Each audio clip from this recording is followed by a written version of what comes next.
গোৱালপাৰাৰ পদুপাৰাত prize money football প্ৰতিযোগিতা শুভাৰম্ভ। পদুপাৰাত ফুটবলৰ মহাৰণ। দুবৰিত চন্দ্ৰ জীপাল পদুপাৰা চাৰিআলি খেলপথাৰ।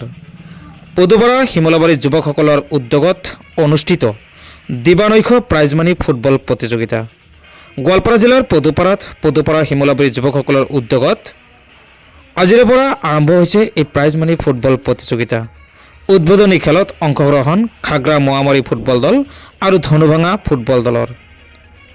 উদ্বোধনী খেলৰ পতাকা উত্তোলন কৰে শিক্ষক খাইৰুল আমিন চৰকাৰে। প্ৰতিযোগিতাখনৰ শুভ উদ্বোধন কৰে AIUDF দলৰ গোৱালপাৰা জিলা সভাপতি তথা 26ৰ বিধানসভা নিৰ্বাচনত গোৱালপাৰা পূব বিধানসভা সমষ্টিৰ পৰা AIUDF দলৰ টিকেট প্ৰত্যাশী আবুল কালাম হুছেইনে। অইন বছৰৰ দৰে এইবেলিও প্ৰতিযোগিতাখন সাফল্যমণ্ডিত হোৱাৰ কামনা কৰিলে AIUDF দলৰ জিলা সভাপতি আবুল কালাম হুছেইনে। উদ্বোধনী খেলখন অনুষ্ঠিত হয় খাগ্ৰা মোৱামৰী ফুটবল দল আৰু ধনুভাঙা ফুটবল দলৰ মাজত। নিশাৰ ভাগত অনুষ্ঠিত তীব্ৰ উত্তেজনাপূৰ্ণ খেলখন উপভোগ কৰিবলৈ ওলাই আহিল শ শ দৰ্শক। দৰ্শকৰ হৰ্ষ উল্লাসত মুখৰিত হ'ল পদুপাৰা চাৰিআলি খেলপথাৰ। নিশাৰ ভাগত অনুষ্ঠিত তীব্ৰ উত্তেজনাপূৰ্ণ খেলখন উপভোগ কৰিলে ডেকা বৃদ্ধ সকলোৱে। উদ্বোধনী খেলত আমন্ত্ৰিত অতিথি হিচাপে উপস্থিত থাকে 26ৰ বিধানসভা নিৰ্বাচনত গোৱালপাৰা পূব বিধানসভা সমষ্টিৰ পৰা ভাৰতীয় জাতীয় কংগ্ৰেছ দলৰ প্ৰাৰ্থিত্ব প্ৰত্যাশী আব্দুল কাদেৰ, AIUDF দলৰ জিলা সভাপতি আবুল কালাম হুছেইনকে প্ৰমুখ কৰি বহুকেইগৰাকী সচেতন নাগৰিক। গাঁৱৰ সুপ্ত প্ৰতিভাসমূহ উলিয়াই অনাৰ উদ্দেশ্যে পদুপাৰা শিমলাবাৰী যুৱকসকলে প্ৰত্যেক বছৰে অনুষ্ঠিত কৰি আহিছে এই প্ৰাইজমানী ফুটবল প্ৰতিযোগিতা।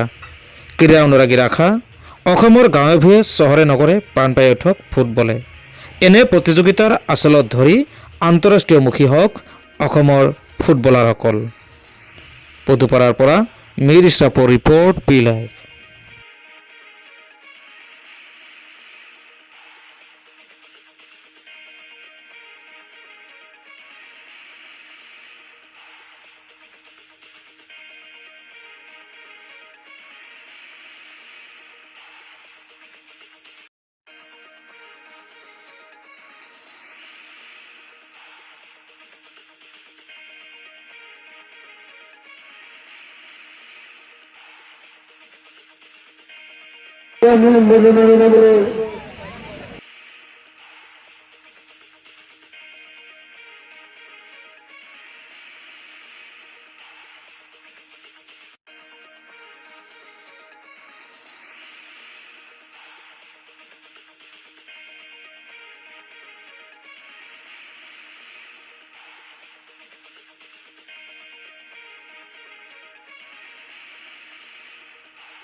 অনুষ্ঠিত কৰিছে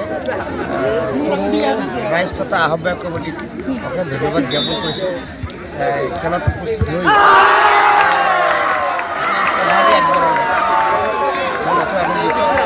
আশা কৰোঁ ভৱিষ্যত এনেকুৱা নৱপ্ৰজন্মৰ যাতে ভালদৰে খেল উপভোগ কৰিব পাৰে আৰু খেলিব পাৰে।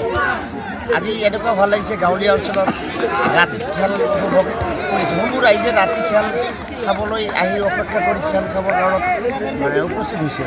ৰাইজৰ ইমান আগ্ৰহ আৰু নৱপ্ৰজন্মক মই আহ্বান কৰিছোঁ যাতে এনেকৈ ভাল ধৰণৰ খেল আৰু খেলিব ৰাইজক আনন্দ দিব পাৰে তাৰে কামনা কৰিছোঁ। যিহেতু 26ৰ নিৰ্বাচন আহি আছে, আমি জানিব পৰা মতে আপুনি এবাৰ হয়, 2026ত মই ভাৰতীয় জাতীয় কংগ্ৰেছ দলৰ তৰফৰ পৰা টিকেট বিচাৰিছোঁ আৰু দিনে নিশাই মই দলীয় কামত কাম কৰি আছোঁ। আশা কৰিছোঁ ওপৰত সভাপতি ডাঙৰীয়া, APC সভাপতি ডাঙৰীয়া, AICCৰ সভাপতি সম্পাদক চাই আছে, মই মোৰ কৰ্ম চাই আছে। মই যে দলীয় কামত লাগি আছোঁ দিনে ৰাতি 24 ঘণ্টাই, হয়তো য'ত যি পাওঁ দলীয় কামত ব্যস্ত হৈ আছোঁ। এইখিনিৰ ওপৰত ভিত্তি কৰি নৱপ্ৰজন্মক যদি আগবাঢ়ি লৈ যাব খোজে, নিশ্চয় নৱপ্ৰজন্মক টিকেট প্ৰদান কৰিব আৰু আশা ৰাখিছোঁ নৱপ্ৰজন্মই টিকেট লাভ কৰিব। কিমান আশা থাকে 100% আশা ৰাখে। যিহেতু অনুষ্ঠান প্ৰতিষ্ঠান ৰাইজৰ সমাজৰ কেনেকুৱা ৰাইজে মোক সঁহাৰি দিছে, বিশেষকৈ এনেকুৱা সঁহাৰি দিছে য'ত নেকি আৰু মানে ভাষা প্ৰকাশ কৰা নাযায়। গাঁৱৰ পৰা যে এনেকুৱা এখন মানে কাৰ্যসূচীত অংশগ্ৰহণ কৰিছোঁ, অশেষ ধন্যবাদ দিছে। আৰু মই ভাবোঁ আমি 2026 চনত 100% টিকেট লৈ ৰাইজৰ কাম কৰাত সহায় সহযোগিতা আগবঢ়াব পাৰিম বুলি মই নিজে অনুভৱ কৰিছোঁ। আজিৰ এইটো মঞ্চৰ পৰা যুৱপ্ৰজন্মক কি হ'ব?